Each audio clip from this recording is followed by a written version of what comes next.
মসজিদের ট্যাপে ওযুর সময় অনেক পানি অপচয় হয়, সেক্ষেত্রে করণীয় কি? খুবই গুরুত্বপূর্ণ একটা প্রশ্ন। এই যুগে এই ভুলের সাথে আমরা প্রায় সমস্ত মানুষ কম বেশ জড়িত, ইল্লা মান রাহিমা রাব্বি। আমি চেষ্টা করি বাঁচার জন্য, কিন্তু আমি যে সবসময় বাঁচতে পারি তা না। সেটা কি? ট্যাপে যখন আমরা ওযু করি তখন ট্যাপ চালু রেখে আমরা হাত ধুই, নাকে পানি দিয়ে কুলি করি, মুখ ধুই, তাই না?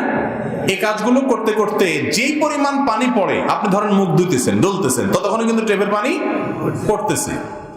তো এই পানিগুলোকে যদি একত্র করা হয়, দেখা যাবে যে একবার ওযু করতে প্রায় আধা বালতি, পৌনে এক বালতি বা এক বালতির বেশি পানি লাগে গেছে। ঠিক না? আমি ঠিক? অথচ নবী করিম সাল্লাল্লাহু আলাইহি সাল্লাম ওযু করতে কি পরিমাণ পানি লাগছে সেটার বর্ণনা হাদিসে আসছে। তার ধরেন আপনার মাঝারি সাইজের একটা গ্লাসে কতটুকু পানি ধরে, এইরকম পানি দিয়ে নবী করিম সাল্লাল্লাহু আলাইহি সাল্লাম পুরো টোটাল ওযু হয়ে যেত।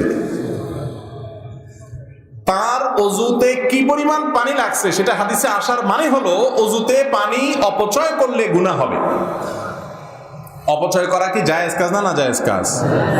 আপনারা হয়তো বলবেন, ভাই নবীজির যুগে মরুভূমিতে তখন আরবের মানুষদের পানি এত সহজলভ্য ছিল না, সেজন্য উনি একটু হিসাব নিকাশ শুরু করছেন। আমাদের আল্লাহর রহমতে পানির অভাব নেই, টেপ ছেড়ে দিলে এই পানি আসে।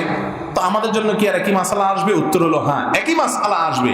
কারণ এই যে পানি অপচয়ের বিষয়ে একটা হাদিসে নবী সাল্লাল্লাহু আলাইহি ওয়াসাল্লাম বলেছেন, সমুদ্র দিয়ে যাচ্ছেন আপনি, সমুদ্র চতুর্পাশে পানি, অথই পানি, সেখানেও যদি আপনি পানি ব্যবহার করতে গিয়ে প্রয়োজনের চাইতে অহেতুক পানি ব্যবহার করে পানি নষ্ট করেন, অপচয় করেন, তারপরেও আপনাকে সেজন্য জবাবদিহিতা মুখোমুখি হতে হবে। এমন একটা বিষয়।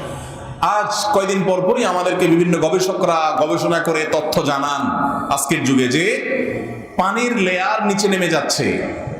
ঢাকায় পানির লেয়ার অনেক নিচে নেমে যাচ্ছে, একেবারে ততল তলে হারিয়ে যাচ্ছে, নিচে পানি নাই, নিচের পানি শেষ হয়ে যাচ্ছে। তাহলে কি হবে? পানি সরে গেলে নানান বিপদ হতে পারে। সম্ভবত এক জায়গায় দেখলাম ভূমিকম্প এরকম হওয়ার সম্ভাবনা আছে, এগুলো আস্তে আস্তে সরে গেলে। এই যে পানি অপচয় করে করে করে প্রয়োজনের বেশি খরচ করছি এবং আল্লাহ রাব্বুল আলামিনের বিধানকে লঙ্ঘন করছি, এর ফলে ক্ষতি আমাদেরই হবে। 2 দিন হোক আর 2 দিন পরে হোক আর 10 বছর 20 বছর পরে হোক। কথা কি বুঝাতে পারছি? ওযু করতে যাইয়া পানি অপচয় করেন না এমন ওযুকারীর সংখ্যা 100 নয়, 1000-এর মধ্যে 2-4 জন পাওয়া কঠিন। আজকের মাহফিল থেকে এই একটা সবক আপনারা অন্তত নিয়ে যান। আমি চেষ্টা করি সব সময়, আমারও ত্রুটি আছে, আমিও নিয়ত করছি আজকে আসুন আমরা ওযুতে পানি অপচয় করব না ইনশাআল্লাহ। নিয়ত করবেন তো ইনশাআল্লাহ? পানি অপচয় না করার জন্য কিছু বুদ্ধি আছে। 1 নম্বর হলো, আপনি যখন টেপে ওযু করবেন, টেপটা চালাই দিয়া হাতটা ধুইলেন, কথার কথা হাত ধোয়া শেষ, সাথে সাথেই আপনি হাত দিয়া কুলি নাকে পানি দিলেন, দেরি করলেন না। এরপরে যখন আপনি মুখের জন্য পানি নেবেন, কথার কথা আসলে কিন্তু 1 কোষ পানি দিয়ে মুখ ধোয়া যায়। আমাদের তো 2 কোষ দিয়া 3 বার ধোয়া সুন্নত, অনেকে 10 বার ধুয়েও তার সন্দেহ থাকে। ঠিক না? এই রোগ আছে না নেই? এই রোগ শয়তান সৃষ্টি করে। অহেতুক ইয়া করবেন না। আপনি কোষ করে পানি নিয়ে টেপটা বন্ধ করে মুখ ডলবেন, অথবা মুখে দিয়ে টেপটা বন্ধ করে এবার আপনি ডলেন, আবার পানি নেন, টেপটা চালায়। আপনি বলবেন হয়তো টেপ বারবার চালাবো এজাল, তো আপনি গুনাহ থেকে বাঁচার জন্য চেষ্টা করছেন, ইবাদত হবে ইনশাআল্লাহ। কথা কি বুঝতে পারছি? আর সবচেয়ে সহজ হয় বদনা বা মগ টগে করে নিয়ে যদি ওযু করতে পারেন। এগুলা কে করবে আজকাল? এত ঝামেলা করার সময় আছে আমাদের? আমরা এখন অনেক বিজি। আল্লাহ তাআলা আমাদেরকে এই ভুল কাজ থেকে সরে আসার তৌফিক দান করুন।